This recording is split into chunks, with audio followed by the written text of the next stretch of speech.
Dorothy Must Die, Chapter 27. But it wasn't my job to be sick. It was my job to get past them, and I'd have my hands full enough with that as it was. One thing at a time. First, get a read on Dorothy's comings and goings. Then, "Are you not eating, dear?" It was Jillia. She sidled up next to me without my noticing. "I will," I replied quickly, waving at the fluorescent step-by-step guide to mopping. Just feeling like I could use a refresher. I want to stay sharp for Dorothy. Jillia nodded approvingly and handed me a muffin butt wrapped in a napkin. "Good girl," she said. "Just remember to keep your strength up. It's important." Jillia wasn't kidding around. By the end of the first day, I was so exhausted, I collapsed immediately onto my tiny bed. What felt stiff and lumpy the night before now seemed to my aching body like the most comfortable spot in all of Oz. The calluses on Astrid's hands hadn't prepared me for how intense a full day of nonstop cleaning could be. I made it through. One full day posing as a maid, and no one seemed suspicious. Well, except for Ozma. But I hadn't seen her around at all that day. And Dorothy's guards didn't come knocking down my door, which meant Ozma had kept her mouth shut. That was a relief. Better yet, I didn't see any more of the Scarecrow's brains after that terrifying first night. Rumor was he'd locked himself in his laboratory. Wherever that was, no one seemed to know. Hard at work on some project. In the meantime, we maids were instructed to leave his daily hay bale delivery outside his bedroom door. Secret science experiments were obviously ominous and something I should look into. But I was mostly just relieved the Scarecrow didn't have any time for his creepy dalliances with Astrid. Through the night, the bell next to my room remained mercifully silent. Today I'd mastered the routine and gotten used to my new body. Tomorrow, I'd work on getting closer. The next day was more of the same, cleaning my way through the palace alongside Hannah and the other maids. I started to put together an idea of Dorothy's day.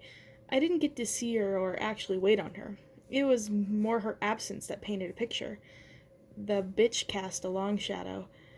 First, I observed the hustle and bustle in the kitchen. The cook's preparing Dorothy's breakfast. We're talking a thorough inspection of bacon here, because Dorothy apparently doesn't like it too crispy.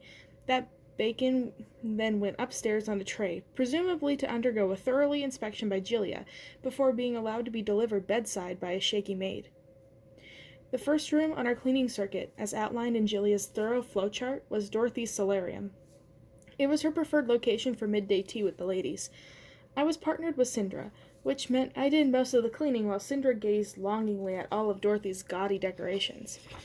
After the solarium, our next stop was the nearby bathroom, where Syndra and I came upon a well-to-do woman in an elegant sundress, staring into the mirror like she was trying to psych herself up for skydiving. This was one of Dorothy's ladies. She pretended not to notice us. "That's Lady Aurelium," Syndra gossiped on her way out. "Her husband used to be the master of coin." "I didn't even recognize her," I said, then took a chance. "Horrible what happened to Lord Aurelium." Syndra snorted. Well, he shouldn't have told Dorothy that what she couldn't spend the palace reserves on. I didn't press her further, but it sure sounded to me that something dark had befallen Lord Aurelium. And now here was his wife, a playdate for Dorothy. So she spent her days entertaining the important people of Oz, and hadn't yet executed or driven into hiding. Around tea time, we almost crossed Dorothy's path.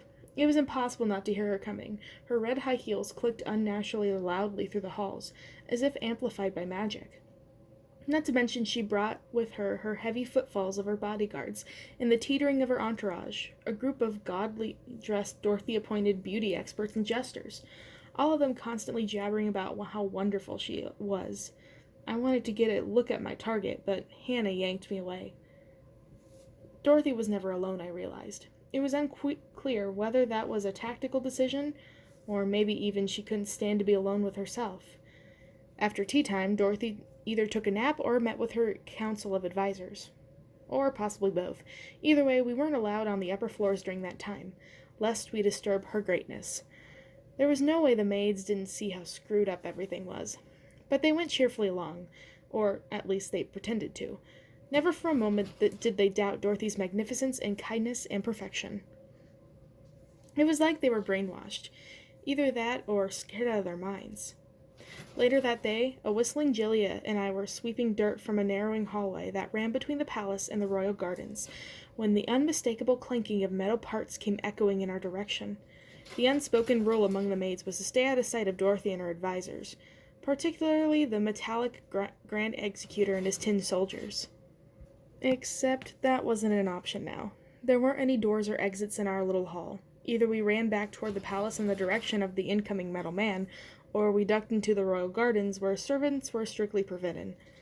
Gilia's giddy facade melted under a fresh burst of panic. She froze, clutching her broom and staring down the hall. I grabbed her and pulled her over to the side of the hallway, our backs tight against the wall. She was shaking. "It's okay," I told her. "We haven't done anything wrong." But, what if she didn't like the song I was whistling?" Gilia stammered. Before I could answer, the Tin Woodman rounded the corner. The last time I'd seen him had been in battle, and for a moment I tensed up, half expecting him to come at me, but he didn't so much as glance in our direction. He didn't recognize me.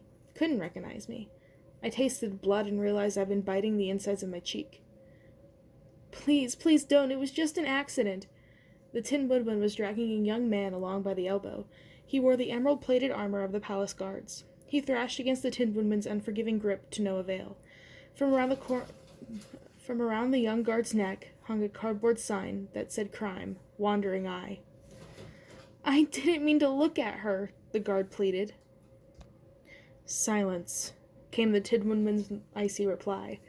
As I went by, I made the mistake of meeting the young guard's eyes. I should have kept my gaze downcast and subservient, like Gilia. Desperate, the guard tried to lunge in my direction.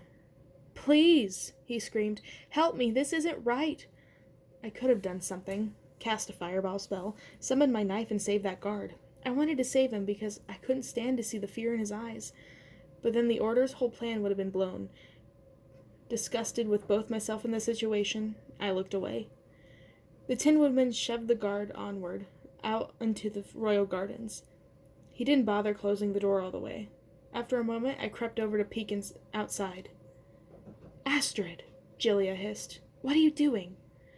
I shushed her and watched as the Tin Woodman led the guard to a sunny bed of overgrown sunflowers. They stopped there, the guard still pointlessly struggling. I wondered what wandering eye meant. Had he checked out Dorothy? What was his punishment for that? The sunflowers shuddered, then parted, and there stood the lion stretching in his sun-drenched napping spot. I couldn't believe it. Here I'd been dumbly sweeping away while Dorothy's beast slept right outside the door. The lion looked totally recovered from his battle with Gert. His thick muscles rippled under his coat of golden fur as he drew himself up, looming over the guard.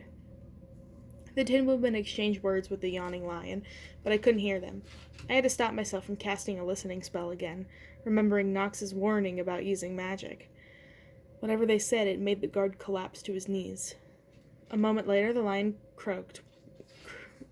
One claw delicately against the guard's face, the motion so smooth I almost missed it. Something that looked an awful lot like a ping-pong ball sailed in an arc away from the guard's face and into the waiting, open maw of the lion. It was his eye, I realized. The lion had flicked out the guard's eye and swallowed it. I backed slowly away from the door. "What did they do to him?" Gilia whispered, her curiosity proving to me that the maids weren't entirely oblivious to brainwashed. "You don't want to know," I replied. "We should get out of here." So this is what I was up against. A psychotic Midwesterner with a reservoir of magic who was never alone, surrounded by loyal killers who would disfigure one of their own without a second thought. Meanwhile, I'd received no further instructions from Nox or the Order, and hadn't seen any sign of Pete, my one sort of friend in the palace. Sure, this whole assassination thing would be a piece of cake.